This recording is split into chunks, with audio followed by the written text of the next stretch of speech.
Good morning to one and all. I am Dr. Sumitra, an associate professor from the Department of Computer Science and Engineering. Today we are going to discuss all about a directory implementation, and let us see what were the different stages of our design thinking with the different stages of empathizing, define, ideate, prototype and testing.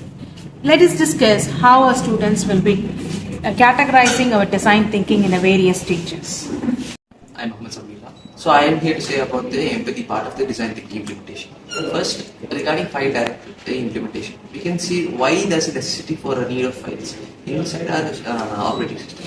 First, when we consider a physical file management, we'll have a lot of files to get stored, and it won't be enough as in physically it's really impossible to manage such kind of conditions. So that's why we use file management system in a operating system. Next, for a file directory, what is a directory? A directory is actually a storage of files. So why do we need a storage of files?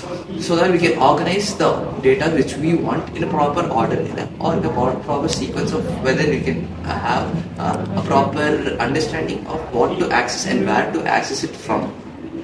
So that's what is the necessity. One more is the challenge.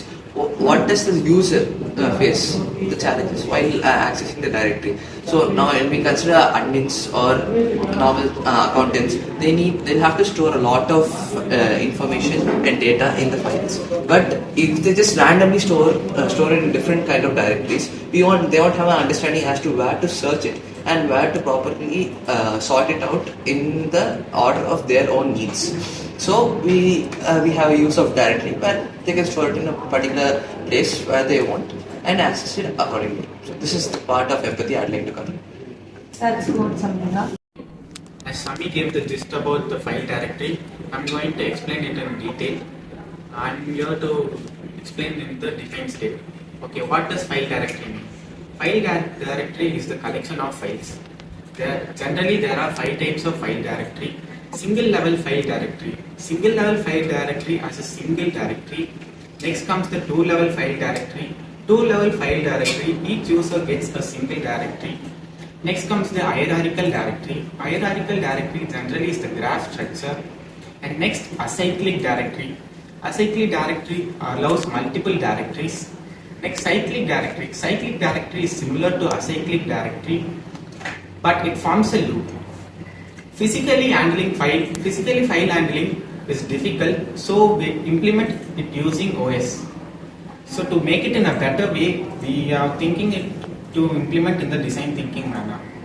So next, who's going to state the ideate?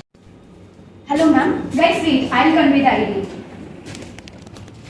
Okay, so basically ideate is considered as the third stage of design thinking. So in case of basically the idea of ideate is giving the ideas for the particular problem, right? So for a directory system, if a person is facing a problem in accessing the files in the directory, we can actually correct this process by using the usual ideas itself. Like there are 4 basic ideas for this, and I'll explain them. So first one is the tagging system. For example, if you are saving a file in a file or a in a directory, let's say in a directory, and I've got the result, my semester results, say for example, and if I have to access that, I can save that using a tag. For example, I can save it as #result. Then whenever I need to access the particular file, I can search it as #result. So I'll get the file easily. So this is one technique. And the next one is dynamic search. Like we all have this particular idea in our systems. For example, if I'm searching the same PDF, say result PDF. So for dynamic search, if I enter if I enter the letters RES, I'll start getting the file. The directory will itself suggest all the particular application starting with RES, right? So in that way, I can easily access this. So this is also one of the best techniques, I would say.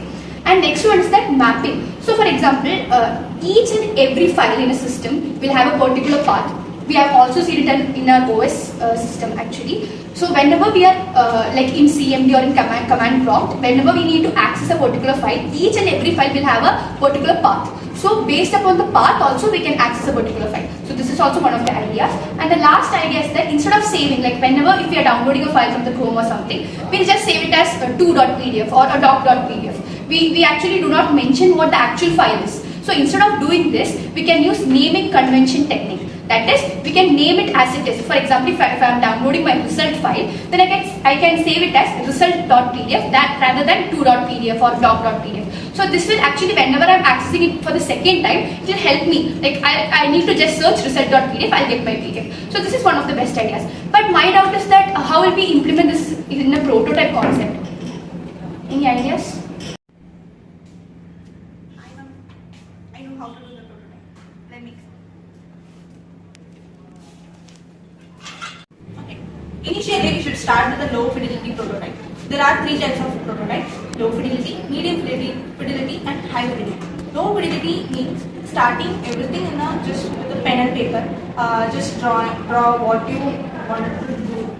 Just wrote some points about what the main core idea features you have to involve in this project or idea. Then medium fidelity is something like which is little bit interactive. You can click or navigate something. And the high fidelity is something which is a final prototype. You can interact from the full effect. You have to invest heavily in that. Okay. Starting with the low fidelity prototype, it means we have to create a low fidelity prototype which will visualize and test the proposed system which have been like these ideas are considered to the prototypes. Then we have to look for the core features, so we can navigate or search or add tabs or choosing tag system like that. Then high fidelity is something you can code it like first you can have low code system to do the prototype, and you can finally code it. Okay, now who will test the system? I will. For the testing part, of course, it is important, right? So for that, we will distribute this to a group of users. Say we can distribute it to students, and we can get their feedbacks. We can also use as to test the efficiency with the old directory and with the new one. We can get the efficiency, how improved, how better it is with the feedback. So testing for them, we can also give to the faculties. They will be very helpful in guiding us for testing, for making this the security part, right? To differentiate each file with the, for example, one user will. For example, I have a file that is very important, and I don't want any others to access it. So I will have to secure the file, right? So for that, we have passwords and everything. That's how we are going to test it. Okay. Now I think you're clear with the concept of design thinking with the different stages. Are you clear with the concept? Yes, ma'am. That's good. So thank